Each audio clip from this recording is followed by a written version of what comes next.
हरिया और हीरा नदी पर अपनी गाय को नहला रहे थे। उनकी 6 साल की बेटी माधवी नदी के तट पर बैठी हुई थी। अचानक हीरा का पैर फिसल जाता है और वो पानी में डूबने लगती है। बचाओ, बचाओ, मुझे बचाओ। हीरा की आवाज सुनकर हरिया पीछे देखता है। हीरा को डूबते हुए देख हरिया उसे बचाने जाता है। हरिया हीरा का हाथ पकड़ लेता है और फिसलन भरे पत्थर पर पैर रखने के कारण हरिया भी फिसल जाता है। नदी के पानी का बहाव तेज था, इसलिए दोनों ही नदी में डूब जाते हैं। अपनी माँ बापू को डूबते हुए देख छोटी माधवी रोने लगती है। माँ, माँ, बापू,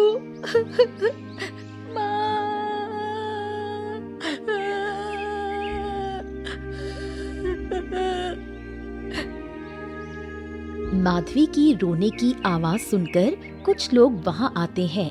देखते ही देखते हरिया और हीरा नदी में डूब जाते हैं।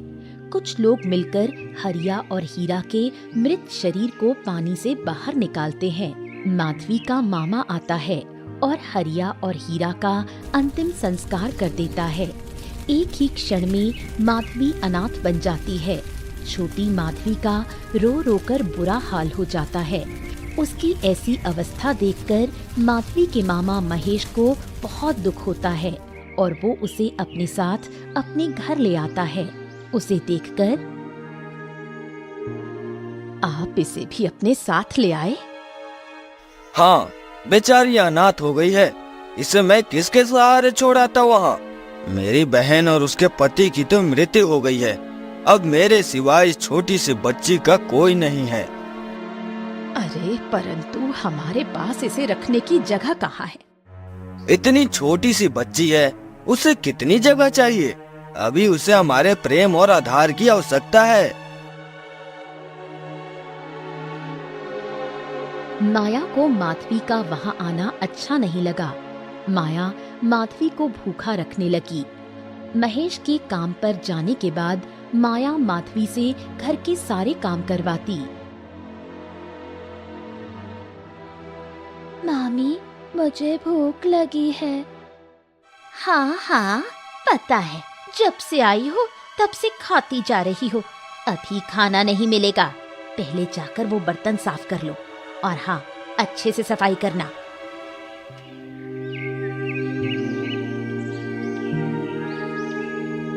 छोटी सी माधवी अपने छोटे छोटे हाथों से बर्तन धोने लगती है। दिन भर माया माधवी को खाना नहीं देती। शाम को महेश घर वापस आता है। तब माधवी उसके पास आती है और उसको गले लगा लेती है और रोने लगती है। क्या हुआ माधवी, क्यों रो रही हो? मामा, बहुत भूख लगी है पर मामी ने मुझे खाना नहीं दिया। माया, तुम्हें जरा भी शर्म नहीं आती? इतनी छोटी बच्ची को भूखा रखा। क्या? कितना झूठ बोल रही है लड़की। दिन भर खाती ही तो रहती है, काम क्या है इसे दूसरा? पर ये झूठ क्यों बोलेगी? कितनी छोटी है अभी। छोटी है पर बहुत चतुर है। आपको मेरे विरुद्ध बातें बताकर मुझे बुरा सिद्ध कर रही है। नहीं मामा, मैं झूठ नहीं बोल रही हूँ। मामी ने सच में मुझे खाना नहीं दिया। मुझे उन्होंने कहा कि पहले बर्तन घिस दो, उसके बाद मैं खाना दूंगी। मैंने सारे बर्तन साफ कर दिए, फिर भी मामी ने मुझे खाना नहीं दिया। क्या माया, तुम छोटी सी बच्ची से घर का काम करवाती हो?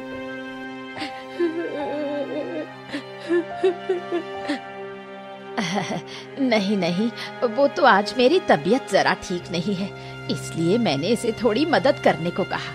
ये तो आपको बढ़ा चढ़ा कर बता रही है और इसमें बुरा भी क्या है। लड़की है, अभी से काम करना सीखेगी तो आगे जाकर कोई दिक्कत नहीं आएगी। आज अगर इसकी माँ होती तो वो भी तो उसे घर के काम सिखाती। माया का माधवी पर गुस्सा अब और ज्यादा बढ़ने लगा। एक दिन माया माधवी के बाल पकड़ती है और अपने मामा को मेरे बारे में बताएगी तू और मुझे नीचा दिखाएगी। आ, आ, आ, मामी, मेरे बाल छोड़ दो, मुझे दर्द हो रहा है। अच्छा, अब तुम्हें दर्द हो रहा है, और जब मेरे बारे में उन्हें बता रही थी तब मजा आ रहा था तुझे? पर मैंने झूठ कहाँ बोला था, तुम मुझे सच में खाना नहीं देती थी। अच्छा, अब याद रखो, आज के बाद तुमने तुम्हारे मामा को मेरे बारे में कुछ भी बताया तो मैं तुम्हें जान से मार दूंगी। जाओ अपने माँ बाप के पास। माधवी को अब अपनी मामी से बहुत डर लगने लगा। माया अब घर के सारे काम माधवी से करवाने लगी।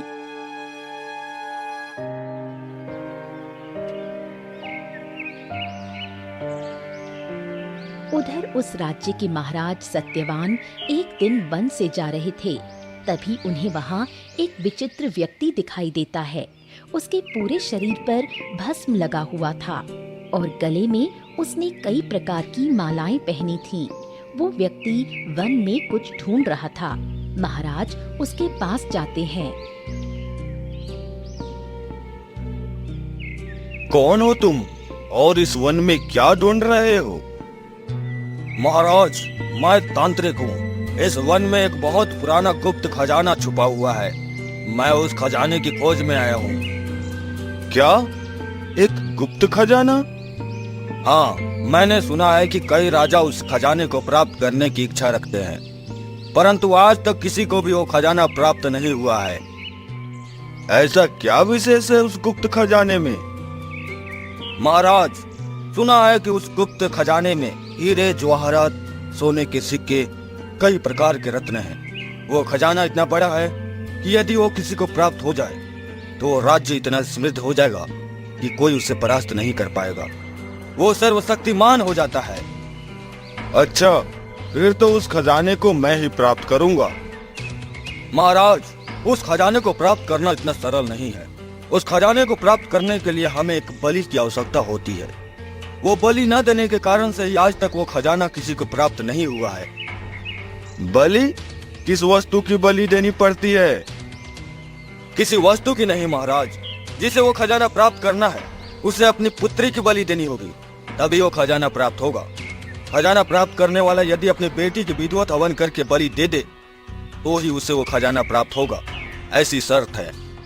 ये कैसी विचित्र शर्त है? यदि किसी को बेटी ना हो तो वो क्या करे? इसी कारण से तो महाराज आज तक कोई उस खजाने को प्राप्त नहीं कर पाया है। मुझे भी पुत्री नहीं है, इसका अर्थ है कि मैं भी वो खजाना प्राप्त नहीं कर पाऊंगा। महाराज, यदि आप एक पुत्री को प्राप्त कर ले तो आपको वो खजाना प्राप्त हो सकता है। हाँ, परंतु उसमें तो बहुत समय लगेगा। तब तक खजाना किसी और ने प्राप्त कर लिया तो मैं क्या करूंगा? नहीं महाराज, मैंने कहा ना कि उस खजाने को प्राप्त करना सरल नहीं है। कोई भी व्यक्ति अपनी बेटी की बलि देने के लिए तैयार नहीं होता। परंतु मैं उस खजाने को प्राप्त करने के लिए कुछ भी कर सकता हूँ। तांत्रिक, तुम्हें मेरी सहायता करनी होगी। स्मरण रहे, जब तक मुझे पुत्री की प्राप्ति नहीं होती और वो पुत्री बलि देने योग्य नहीं हो जाती, तब तक तुम्हें इस बात का ध्यान रखना है कि कोई दूसरा उस खजाने को प्राप्त ना करे। अवश्य महाराज, मैं आपकी पूरी सहायता करूंगा। बस आप मेरे धन की व्यवस्था कर दीजिए। हर मास तुम्हारे पास धन पहुंच जाएगा, तुम चिंता मत करो। तुम्हें अब बस उस खजाने का मेरे लिए रक्षण करना है, ये बात स्मरण रहे। महाराज अपने महल में चले जाते हैं। महारानी विद्यावती उनके पास आती हैं और महाराज, आज आपने आने में बहुत देर कर दी। हाँ महारानी, मैं एक विशेष कार्य के लिए गया था।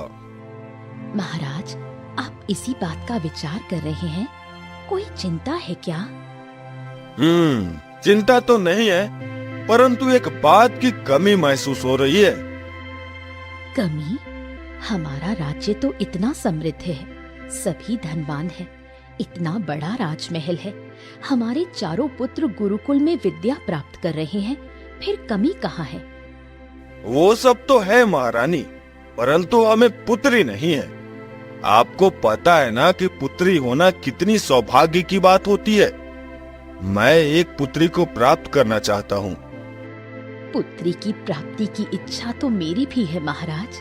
जब हमारे पुत्र हमारे पास नहीं होते तब ऐसा लगता है कि यदि हमें एक पुत्री होती तो पूरा राजमहल उसकी आवाज से जीवित हो उठता। परंतु क्या करें, हमारे भाग्य में पुत्री का सुख है ही नहीं।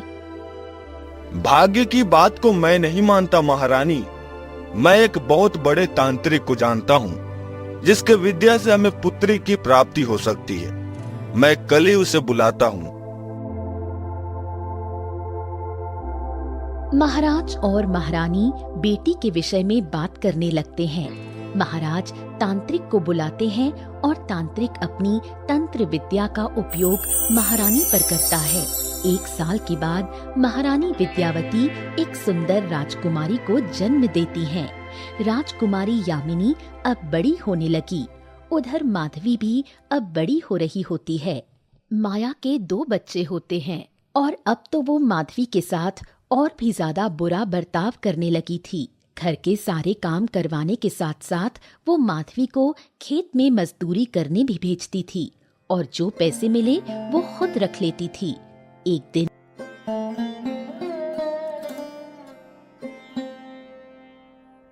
आ गई महारानी। आज बड़ी देर कर दी आने में। कहाँ गई थी इतनी देर?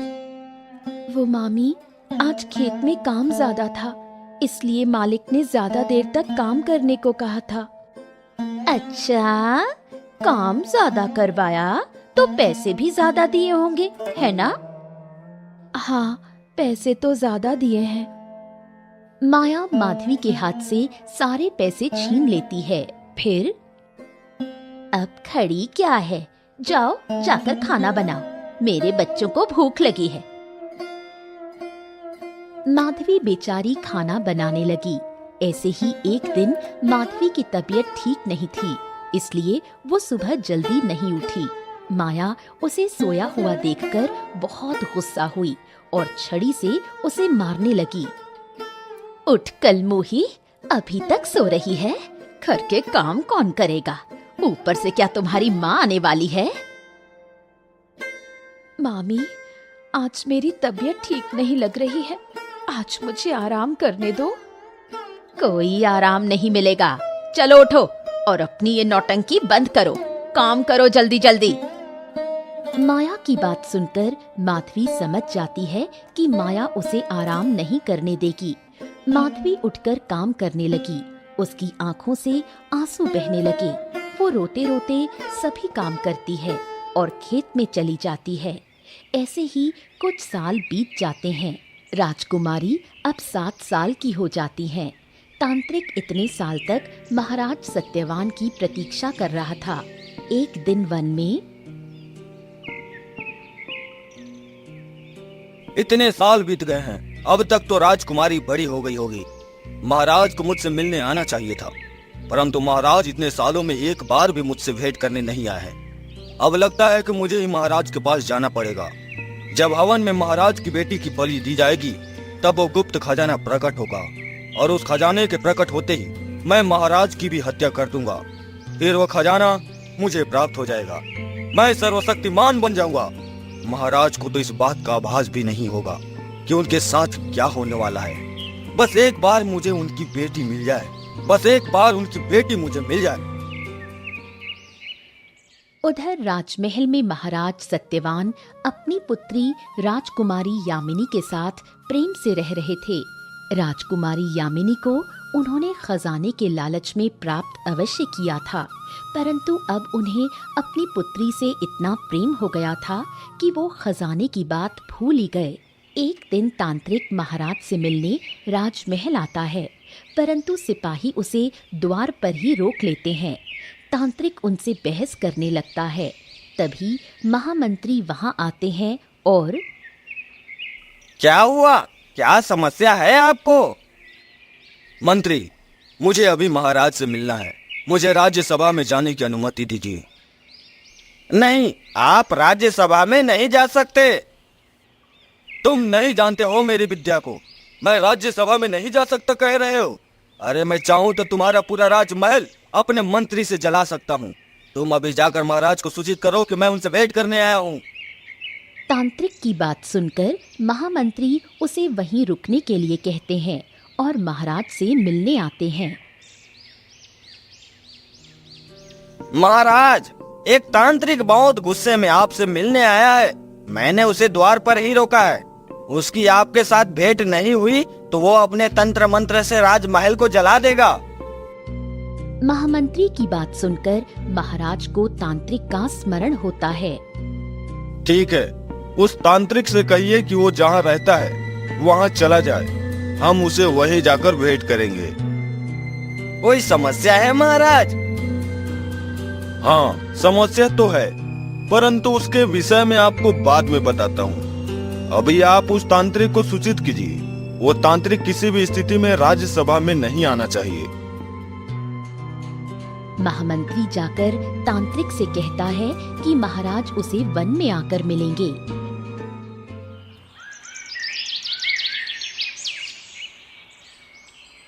एक दिन महाराज महामंत्री के साथ वन में पहुंचते हैं और तांत्रिक से भेंट करते हैं। महाराज, आप इतने सालों के बाद आए हैं। लगता है आपको आपकी बात का स्मरण नहीं है। मुझे स्मरण हो गया है तांत्रिक, परंतु अब मैं उस खजाने की इच्छा त्याग चुका हूँ। मुझे वो खजाना नहीं चाहिए। ये आप क्या कह रहे हैं महाराज? आपको खजाना नहीं चाहिए? तो फिर आपने पुत्री को प्राप्त क्यों किया? क्यों मेरी विद्या का उपयोग करके मेरी विद्या नष्ट किया आपने? महाराज, ये तांत्रिक क्या कह रहा है? कौन सा खजाना और राजकुमारी की प्राप्ति, ये सब क्या है महाराज? महामंत्री जी, ये सब मेरे ही कुकर्म है। कुछ सालों पहले मुझे ये तांत्रिक मिला था और मुझे पता चला कि इस वन में एक गुप्त खजाना है जो मेरी पुत्री की बलि देने के बाद प्रकट होगा। मैंने उस समय उस खजाने के लालच में आकर अपने भाग्य के विरुद्ध जाकर इस तांत्रिक की तंत्र मंत्र विद्या से महारानी से पुत्री को प्राप्त किया। मैं उस पुत्री की बलि देकर उस खजाने को प्राप्त करना चाहता था, परंतु जब मेरी पुत्री पहली बार मेरे गोद में आई तब उसे देखकर मुझे उस खजाने का विस्मरण हो गया। अच्छा, तो अब आप अपनी पुत्री से प्रेम करते हैं, इसलिए आप उस खजाने को प्राप्त नहीं करना चाहते हैं। परंतु आपके लिए मैंने इतने सालों तक उस खजाने का रक्षण किया है। किसी और को उस खजाने के आसपास भी जाने नहीं दिया। उसका क्या? महाराज, मैं आपको बता देता हूँ कि आपको वो खजाना प्राप्त करना है या नहीं, इससे मुझे कोई फर्क नहीं पड़ता है। मुझे वो खजाना चाहिए और उसके लिए मुझे आपकी बेटी की बलि देनी होगी। आप सरलता से अपनी बेटी को मेरे पास भेज दे, यही आपके लिए उचित होगा। नहीं तो मेरे पास और भी विद्याएं हैं जिसका उपयोग यदि मैंने कर लिया तो वो आपके और आपके राज्य के लिए बहुत भयानक प्रतीत होगा। नहीं, तुम ऐसा कुछ नहीं करोगे। मेरे परिवार या मेरे राज्य पर अपने कुदृष्टि डालने की चेष्टा भी मत करना, अन्यथा मुझसे बुरा कोई नहीं होगा। महाराज, आप मेरा कुछ भी नहीं बिगाड़ सकते हैं। मेरे विद्या का उपयोग मैं कब और कैसे कर सकता हूँ इसका आप अनुमान भी नहीं लगा सकते हैं। इसलिए मेरे विरुद्ध कुछ भी करने का साहस मत कीजिएगा। महाराज, मुझे लगता है कि इस समस्या का उपाय हमें शांत रहकर करना होगा। तांत्रिक, तुम भी शांत हो जाओ। अभी हम राजमहल जाते हैं और विचार विमर्श करके तुमसे फिर आकर भेंट करते हैं। महामंत्री, आपके कहने का अर्थ क्या है कि मैं अपनी बेटी की बलि दे दूं? नहीं महाराज, मैं ऐसा नहीं कह रहा हूँ, परंतु हमें थोड़ा समय चाहिए इस समस्या का उपाय खोजने के लिए। वही मैं मांग रहा हूँ। ठीक है, परंतु ज्यादा समय मत लगाना। जल्दी राजकुमारी को मेरे पास ले आओ। महाराज और महामंत्री राजमहल में आते हैं। महामंत्री, आपने मुझे शांत रहने को क्यों कहा? मैं वहीं उस तांत्रिक की हत्या कर देता। नहीं महाराज, उस तांत्रिक ने कहा ना कि उसके पास कई प्रकार की विद्याएं हैं। यदि वो अपनी किसी विद्या का उपयोग कर लेता है तो हमारे राज्य और राज परिवार पर संकट आ सकता है। हमें इस संकट का सामना किसी दूसरे प्रकार से करना होगा। परंतु दूसरा क्या मार्ग हो सकता है?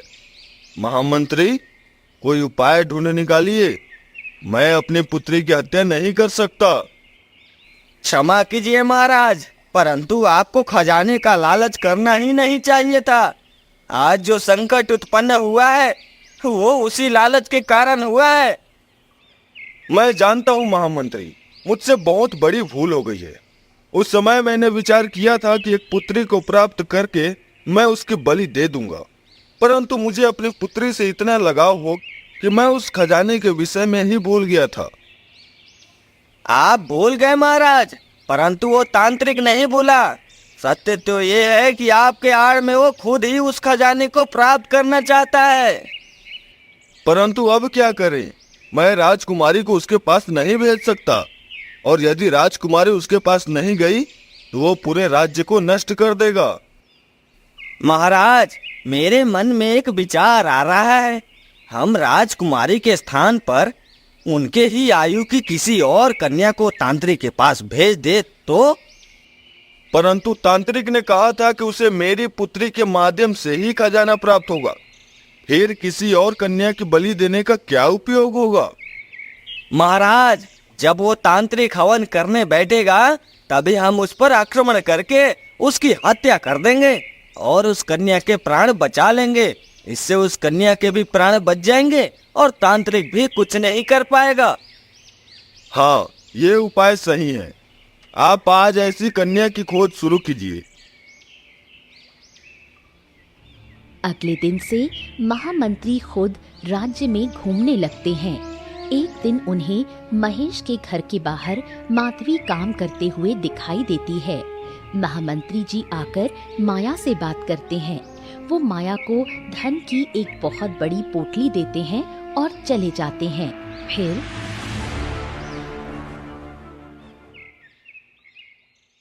माधवी, आज से तुम्हें घर में और खेत में जाकर काम करने की आवश्यकता नहीं।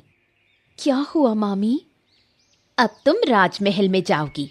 राजमहल के महामंत्री ने तुम्हें राजकुमारी की दासी बनाने का निर्णय लिया है। आज से तुम राजमहल में ही रहोगी। ये लो, ये तुम्हारे लिए नए कपड़े, ये पहनकर तुम राजमहल में जाओ। वो कपड़े देखकर माधवी को बहुत खुशी होती है। कई सालों के बाद उसे नए कपड़े मिले थे। वो विचार करती है कि काम तो कहीं भी करना ही है। यदि राजमहल में काम करूंगी तो अच्छा खाना भी मिलेगा और मामी की मार से भी बच जाऊंगी। ऐसा विचार करके माधवी नए कपड़े पहनकर राजमहल चली जाती है। उसे देखकर, महाराज, ये वही कन्या है, माधवी। ठीक है, अभी इसे कक्ष में भेज दीजिए, कल हम इसे लेकर चले जाएंगे। माधवी को महाराज की बात समझ नहीं आती, पर वो बिना कोई सवाल किए कक्ष में चली जाती है।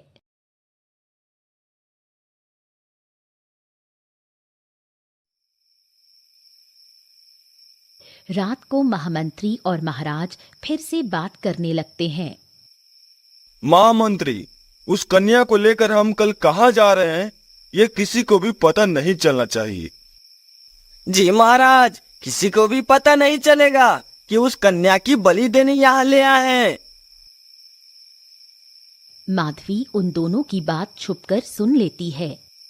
मेरी बलि देने वाले हैं, इसका अर्थ है कि मामी ये सब जानती थी, पर उन्होंने पैसे लेकर मुझे बेच दिया है। अब मैं क्या करूं? मुझे अपने प्राण बचाने पड़ेंगे। रात के अंधेरे का फायदा उठाकर माधवी राजमहल से भाग जाती है।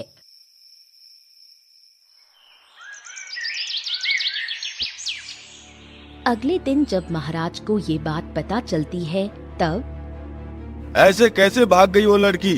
महामंत्री, ऐसा कैसे हो गया? पता नहीं महाराज, कदाचित उसने हमारी बातें सुन ली होगी, इसीलिए भाग गई। परंतु अब हम क्या करें? क्या हुआ महाराज? कौन सी कन्या कहाँ भाग गई? फिर महाराज महारानी को सब बताते हैं। राजकुमारी यामिनी भी वहाँ होती है। क्या इतना सब कुछ हो गया और आपने मुझे कुछ भी नहीं बताया? आपने हमारी पुत्री को उस खजाने के लिए प्राप्त किया था। मैं कभी विचार भी नहीं कर सकती महाराज कि आप इतने दुष्ट और क्रूर हो सकते हैं। नहीं महारानी, मैं क्रूर नहीं हूँ। उस समय खजाने का लालच मेरे मन में अवश्य आया था, परंतु जिस दिन हमारी पुत्री ने जन्म लिया, मेरे हृदय में परिवर्तन आ गया।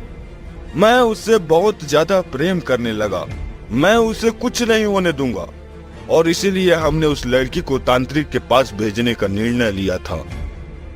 पिताश्री, मतलब मेरी जगह पर उस लड़की के प्राण चले जाते, ये तो उचित नहीं है ना। यदि मेरा जन्म उस खजाने के लिए बलि देने के लिए हुआ था, तो आपको मुझे ही भेजना चाहिए था। उधर माधवी भागते भागते एक साधु के पास पहुंच जाती है। वो साधु को अपने बचपन से लेकर आज तक जो कुछ हुआ वो सब बताती है। तुम यहाँ मेरी बेटी बनकर रह सकती हो पुत्री। यहाँ तुम्हारे प्राणों पर कोई संकट नहीं होगा, ये मेरा वचन है। माधवी साधु के आश्रम में रहने लगती है। महामंत्री माधवी को बहुत ढूंढते हैं, परंतु उन्हें वो कहीं नहीं मिलती। राजमहल में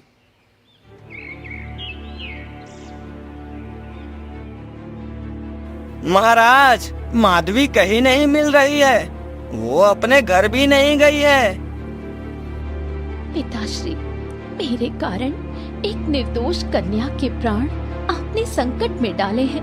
मुझे ये बात बिल्कुल भी अच्छी नहीं लग रही। पछतावा तो मुझे भी हो रहा है पुत्री, परंतु मैं भी क्या करूं? मैं तुम्हारे प्राणों का रक्षण करना चाहता था। महाराज अपनी पुत्री से बात कर ही रहे होते हैं कि तभी अचानक राजकुमारी यामिनी गायब हो जाती है। किसी को समझ नहीं आता कि आखिर राजकुमारी कहाँ जा सकती है। कहाँ गई मेरी पुत्री अचानक से?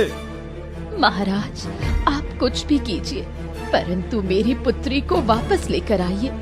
मेरी पुत्री यदि वापस नहीं आई तो मैं अन्न जल का त्याग कर दूंगी।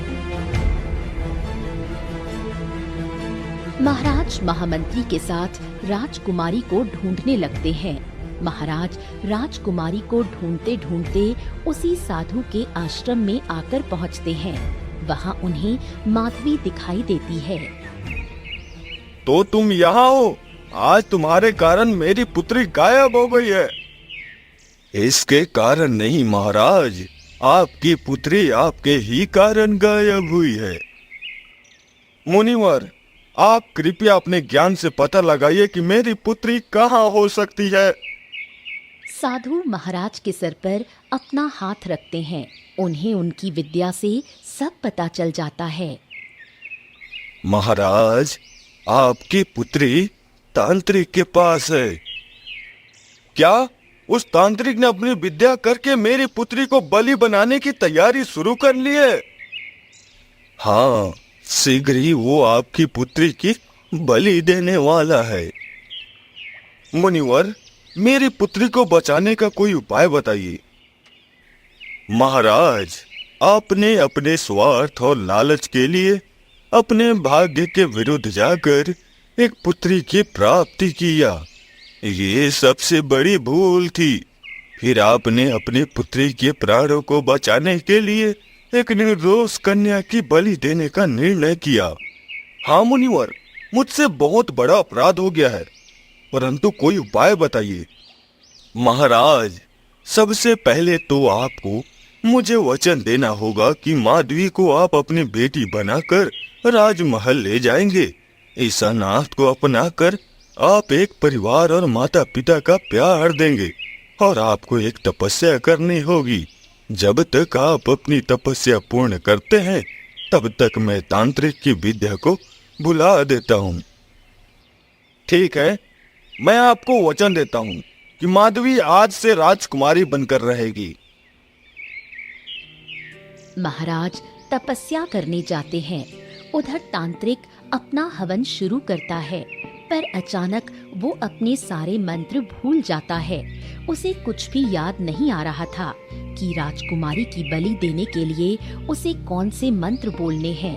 वो समझ जाता है कि साधु ने उसकी विद्या नष्ट कर दी। वो राजकुमारी को लेकर साधु के पास आता है।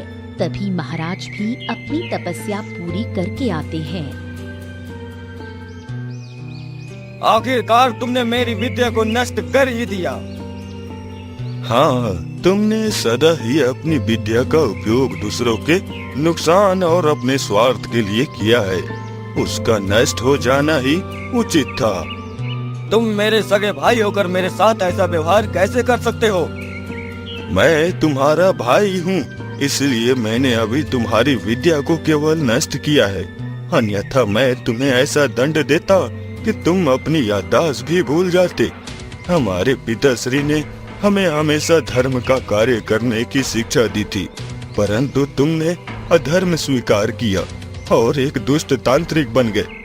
परंतु धर्म की शक्ति अधर्म पर विजयी होती है, इसलिए मेरी विद्या से मैंने तुम्हारी विद्या का नाश कर दिया। अब तुम्हारे पास कोई भी विद्या नहीं है, इसलिए मैं तुमसे अनुरोध करता हूँ कि तुम अब मेरे साथ वेद पाठ की विद्या प्राप्त करके तपस्या करो और धर्म के मार्ग पर चलो। तांत्रिक चुप होकर वहीं बैठ जाता है। महाराज, अब आप राजकुमारी यामिनी और माधवी को लेकर राजमहल जाइए और स्मरण रहे कि यदि माधवी को कोई भी समस्या आई या आपके कारण इस पर कोई भी संकट आया तो उसका परिणाम आपकी पुत्री को भोगना पड़ेगा। नहीं नहीं मुनिवर, ऐसा समय नहीं आएगा। मैं माधवी को अपनी बेटी बनाकर ही रखूंगा। मेरे कारण इसके प्राणों पर संकट आया था, अब मैं इसका रक्षण करूंगा। महाराज माधवी के लिए राजवस्त्र और आभूषण मंगवाते हैं। माधवी वो राजवस्त्र और आभूषण पहनकर सुंदर राजकुमारी की तरह दिखने लगती है। महाराज अपनी दोनों बेटियों को लेकर राजमहल चले जाते हैं। एक अनाथ लड़की का भाग्य बदलता है और वो राजकुमारी बन जाती है।